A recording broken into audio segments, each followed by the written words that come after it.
दुश्मन के हिलने का जिक्र गाने में था और वाकई पाकिस्तान हिला हुआ है। तभी तो गीदड़ भपकियां देते देते थक गया परमाणु हमले के। उत्तर कोरिया और पाकिस्तान में फर्क क्या रहा, यह समझना होगा पूरे विश्व को। लेकिन इन सब के बीच उसने अपनी टुकड़ियों की, पाकिस्तानी फौज की टुकड़ियों की मौजूदगी को सरहद पर बढ़ाया। लेकिन हिंदुस्तान की तरफ से कौन है वो घातक कमांडोज जिन्होंने जबरदस्त सर्जिकल स्ट्राइक को अंजाम दिया है? जैसा कि यहां पर मौजूद तमाम अफसर हमें जानकारी दे रहे हैं, एक प्लाटून जिसमें 20 से 30 जवान होते हैं, एक कैप्टन नॉन कमीशन अफसर इसके होते हैं।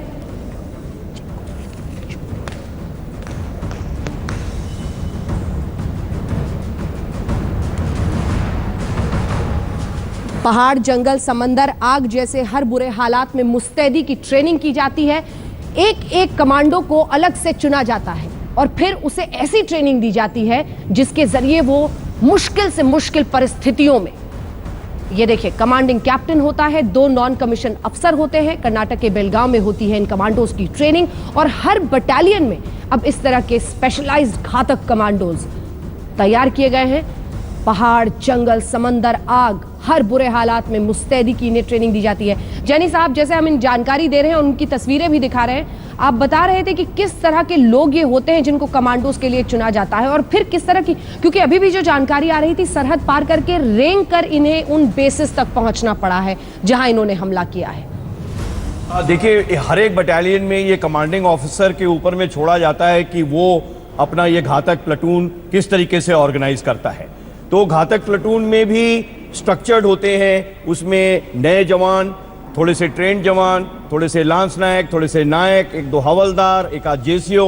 तो एक पूरा हेराकियल स्ट्रक्चर होता है उसमें और 3 सेक्शंस होते हैं इसके। 11-11 लोगों के 3 सेक्शन होते हैं, 10-10 लोगों के 3 सेक्शंस होते हैं। हाँ। तो इनमें बटालियन में तकरीबन 850 लोग होते हैं। उनमें से सबसे bodily fit, mentally alert, psychologically motivated आप इनकी शूटिंग स्किल्स के बारे में भी बता रहे थे कि इनके टारगेट और शूटिंग स्किल्स में बहुत एक तो इनकी फिजिकल फिटनेस बहुत ही ऊंचे दर्जे की होती है और दूसरा इनकी साइकोलॉजिकल प्रेपरेशन में मैं ये कहना चाहूंगा कि जैसे अगर इनको 4 दिन भी 5 दिन भी बिना खाने के जाना हो, पानी नहीं मिले, ये they can live off the land. जंगल की पत्तियां और फूल पत्ते तोड़कर ये रह सकते हैं। जंगल के कीड़े मकोड़े, सांप काट के खा सकते हैं। सांप काटना हमने सीखा है। मतलब they are almost on the verge. Commando training में सुपर ह्यूमंस की कैटेगरी में कमांडो ट्रेनिंग में हमने सीखा है कि सांप को किस तरीके से पकड़ के और उसको काट के उसको किस तरीके से खाया जाता है, हमने सीखा है। हमने सांप खाया।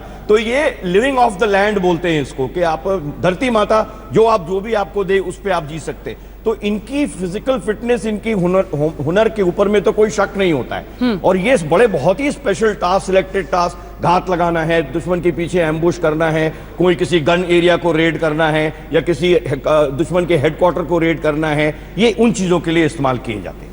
मेहता साहब, मैं एक दूसरी बात करना चाहता हूँ और मैं बात ये करना चाहता हूँ कि अब जवाबी कार्रवाई क्या होगी पाकिस्तान की, क्योंकि हम लोगों ने अपनी लीव रद्द नहीं की है। कल शाम तक तो लीव रद्द नहीं हुई थी कहीं फौज में, और पाकिस्तान ने ये बयान दिया है कि हमने लाइन ऑफ कंट्रोल क्रॉस ही नहीं किया। हाँ। और उनके जो रक्षा मंत्री हैं ख्वाजा आसिफ साहब ने कहा है कि अगर वो क्रॉस करेंगे तब हम जवाबी कार्रवाई करेंगे। तो मैं समझता हूं कि ये एक किस्म का डिसेप्शन है और ये डिसेप्शन में हमको पड़ना नहीं चाहिए और हमको जवाबी हमला या कार्रवाई का इंतजार करना है। ठीक है, थापर जी, मैं वो घातक प्लाटून के बारे में कुछ और 2 छोटे मोटे पॉइंट ऐड करूंगा। एक तो ये है कि उनको अनआर्म्ड कॉम्बैट में काफी मशक्कत दी जाती है। ठीक है, अनआर्म्ड कॉम्बैट, हथियार नहीं है, सिर्फ हाथ के साथ। हथियार नहीं है, सिर्फ हाथ के साथ और चाकू के साथ या डैगर के साथ। ठीक है, तो एक ये है। दूसरा जो उनकी स्पेशलाइज्ड ट्रेनिंग है वो एक्सप्लोजिव में है। अच्छा, कि बारूद कैसे लगाना है, बारूद कैसे उड़ाना है और इस तरह के बेस अगर उड़ाने हैं तो कैसे वहां बारूद लगा दी। अगली बात मेरा पॉइंट है जो जनरल मेहता साहब ने बोला है। मैं समझता हूँ उनको जानकारी ज़्यादा है, लेकिन इस समय पर एहतियात बरतना बहुत ज़रूरी है हमारी सेना के लिए। और उसमें अगर हम लीव कैंसिल कर देते हैं, तो कोई बड़ी बात नहीं है। बिल्कुल।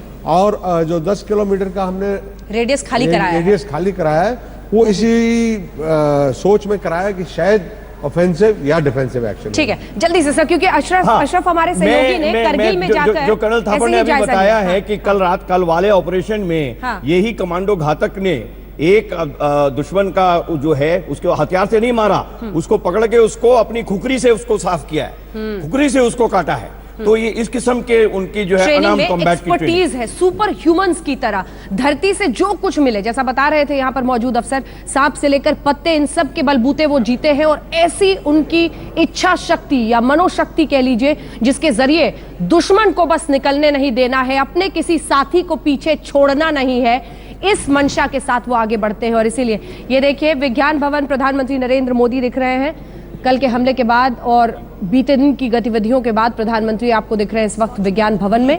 ये आयोजन पहले से प्लान था वहां पर, और उसी में स्वच्छ भारत मिशन के एक प्रेजेंटेशन को वो देखते हुए, आइए आपको सुनाते हैं क्या कह रहे हैं, क्या जानकारी मिल रही है।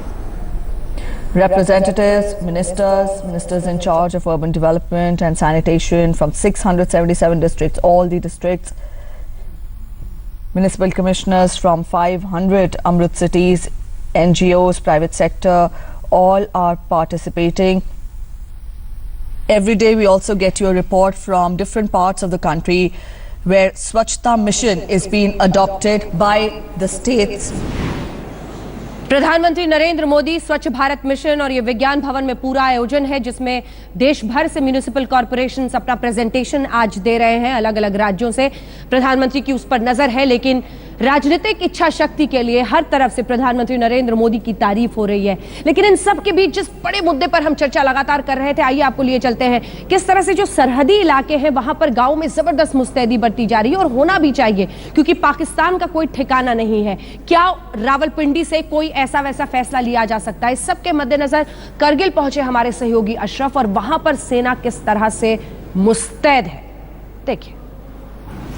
करगिल वो शहर है जो बिल्कुल नियंत्रण रेखा से सटा है, और करगिल युद्ध की जो यादें हैं वो अभी भी यहाँ लोगों के बीच में ताज़ा है।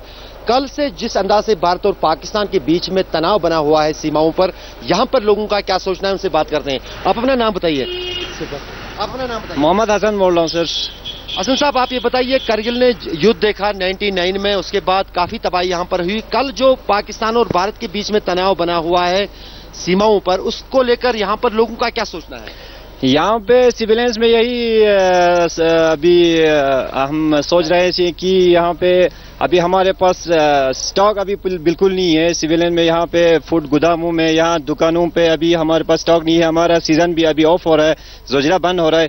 तो हम यही दुआ करते हैं कि ये जंग नहीं होना चाहिए, पुरअमन तरीके से रहना चाहिए। या बॉर्डर पे हो, आर्मी के भी तरफ से काफ़ी कल 2-3 दिनों से यहाँ पे काफ़ी ये चल रहे हैं। तो हम सोचते हैं कि जंग नहीं होना चाहिए, अमन तरीके से, ये बातचीत के तरीके से जो कश्मीर का मसला हो, सब कुछ ठीक तरीके से हल होना चाहिए। तो अगर किसी हाल में, अब मान लीजिए, तो क्या कल क्या हुआ, जब भारत और पाकिस्तान के बीच में तनाव बना तो लोगों के बीच डर भी अब दौड़ने लगा है, या लोग बना रहे हैं मन कि उनको निकलना पड़ेगा? बिल्कुल काफी डर बढ़ने लगा और काफी हलचल हुआ कि क्योंकि ये बॉर्डर से बहुत नजदीक है कि करगिल जो है 99 में भी हम लोगों ने, मगर जिस तरह के डर नहीं है कि जो हम जंग लड़ेंगे कि हम उसमें हम पीछे हटेंगे, क्योंकि 99 में जो जंग हुआ था आर्मी के साथ साथ में करगिल के लोगों ने, करगिल के जवानों ने, करगिल के पूरे ट्रांसपोर्टर्स ने, जितने भी ट्रांसपोर्टर्स हो, जितने भी जवान हो, सब मिल के बॉर्डर पे जाके आर्मी के साथ जंग लड़े थे। उसमें बहुत हद तक हम लोगों ने वहाँ पे जंग फाइट किया था वहाँ पे हम लोगों ने। तो अब फिलहाल आप कल रात को कुछ लोग यहाँ से घरों से निकले, या उन्होंने वो जगह बनाई है जहाँ पर वो सुरक्षित रह सकते हैं? जंग के हालात बनते हैं दो देशों के बीच। अभी फिलहाल उतना यहाँ पे वो नहीं है, उतना भी जंग करने की, ये जंग में मतलब होने की संभावना नहीं है ना। इतना हमने जगह नहीं बनाया कि हम जाके आगे जाके पीछे हटेंगे, हम जगह बनाएंगे और कहीं जगह हम भाग जाएंगे, इतना नहीं है अभी। इतना प्रॉब्लम नहीं है क्योंकि इतना भी मतलब यहाँ पे हम डर के हम भाग जाएंगे, वो बात नहीं है। बहुत ज्यादा हम डरे हुए नहीं हैं, तैयार हैं इसके लिए, और हर जगह इस तरह की तैयारी हो रही है। तमाम अलग अलग जगहों पर हमारे सहयोगी भी पहुंचे हैं, सरहद के जितने भी गांव हैं, इलाके हैं, ये जानने के लिए कि किस तरह की तैयारी वहां पर हो रही है। अंबाला में हमारे सहयोगी जितेंद्र ने जायजा लिया है, एक बार देखिए। जम्मू के सावा सेक्टर के इस मंदिर के पास मैं खड़ा हुआ हूं। ये मंदिर नरसिंह मंदिर है और रात में यहाँ के प्रशासन ने ये बोला था कि इसी मंदिर में जो बॉर्डर के आसपास के गांव हैं वहां से आकर के इन लोगों को रोकने के लिए कहा था। ये जो गांव के लोग हैं यहाँ पर मौजूद हैं।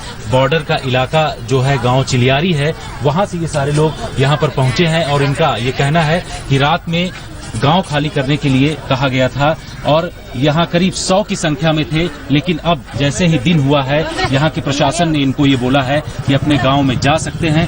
रात में आशंका ये थी कि पाकिस्तान की तरफ से गोलाबारी की जा सकती है।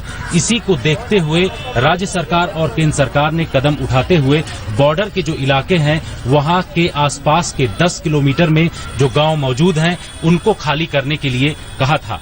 अब ये लोग अपने घरों की तरफ जा रहे हैं, लेकिन प्रशासन ने ये भी कहा है कि शाम को फिर इन लोगों को वापस यहाँ पर आना होगा, क्योंकि रात में फिर आशंका है कि पाकिस्तान की तरफ से कहीं गोलाबारी न कर दी जाए। इनसे जानने की कोशिश करते हैं कि इनकी रात कैसे गुजरी है। आखिर आप ये बताइए कि किस तरीके से यहाँ आपकी रात बीती है और किस तरीके का डर और भय का माहौल? बहुत परेशानी की रात कटी है। कोई रात बेल्लै घर खाना बने दा गै रेही गेआ, ओह् बी निं असें लेआउन होया ते होर परेशानी ञ्याणे कन्नै बड़ी मुश्कला कन्नै पहुंचे अस इत्थै। ञ्याणे उ'नें सब परेशान, सालै दा साल सानूं इ'यै रफड़ रौंह्दा पेदा बार्डर आह्ले लोकें गी। चुक्को टिंड फूड़ी ते चलो, चुक्को टिंड फूड़ी ते चलो, सानूं कोई रौह्ने गै निं मिलदा उत्थै बार्डर ते। कोई सालै दा साल इ'यै कम्म रौंह्दा होंदा। हून असें रात बेल्लै कुत्थै औना होंदा बच्चे लेइयै। बड़ी परेशानी च रात कट्टी है असें हून इत्थै बड़ी मुश्कल। परेशानी में रात कटी है, ज्यादातर लोगों का कहना है जो सरहद के इलाकों में इस वक्त मौजूद हैं। प्रधानमंत्री की तस्वीरें आपको दिखाते हैं। कम से कम इन सर्जिकल स्ट्राइक्स के बाद पहली बार हम प्रधानमंत्री को देख रहे हैं। विज्ञान भवन में मौजूद है। म्यूनिसिपल कॉरपोरेशंस देश भर से स्वच्छता अभियान और जो काम उन्होंने स्वच्छ भारत मिशन के लिए किया है उसके रिप्रेजेंटेशन के लिए, उसके प्रेजेंटेशंस के लिए और जिस तरह के प्रोग्राम्स वो चला रहे हैं अपने अपने शहरों में, वो दिखाने के लिए पहुंचे हुए हैं।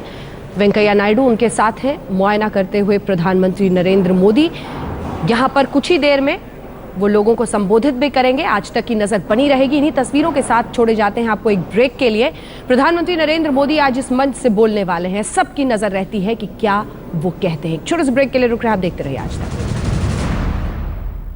जवाब पाकिस्तान को मिल चुका है और इन सब के बीच इस हमले के बाद विज्ञान भवन पहुंचे हैं प्रधानमंत्री नरेंद्र मोदी, जहां पर देश भर से म्यूनिसिपल कॉरपोरेशंस की तरफ से ये प्रेजेंटेशन दिया जा रहा है स्वच्छ भारत मिशन में किस तरह से उन्होंने काम किया है, उसकी इवैल्यूएशन रिपोर्ट कह लीजिए, ग्राम स्वच्छता सूचकांक और ऐसे ही तमाम जगहों पर हो। लेकिन नज़र इस बात पर होगी कि ऑपरेशन पीओके के बाद प्रधानमंत्री आज विज्ञान भवन में बोलने वाले हैं और इस बीच जो खबर आ रही है वो सर्जिकल स्ट्राइक के बाद नवाज की बैठक चल रही है। प्रधानमंत्री पाकिस्तान के नवाज शरीफ ने ये बैठक बुलाई है और इस्लामाबाद में कैबिनेट की बैठक है। किस तरह का फैसला इसमें लिया जाता है, क्या कहा जाता है, सबकी नजर उसकी होगी। ये देखिए नवाज शरीफ इस बैठक के लिए पहुंचे हैं। हलचल दोनों ही तरफ है, लेकिन पाकिस्तान की तरफ बौखलाहट भी है, छटपटाहट भी है, क्योंकि पहली बार एक करारा जवाब मिला है। प्रॉक्सी वॉर खेलने के अपने पुराने हथकंडे से बाज नहीं आने वाले पाकिस्तान को सर्जिकल स्ट्राइक के जरिए ऐसा सबक सिखाया गया है कि नवाज शरीफ ने फिलहाल कैबिनेट की एक बैठक बुला ली है और इस कैबिनेट की बैठक में क्या फैसले लिए जाते हैं, क्या चर्चा होती है, इस पर हमारी रहेगी नजर। इस बीच प्रधानमंत्री भी विज्ञान भवन में आज कुछ बोल सकते हैं, वो भी आपको सीधा दिखाएंगे। आज तक पर लगातार हमारी ये विशेष कवरेज जारी है, देखते रहिए आज तक।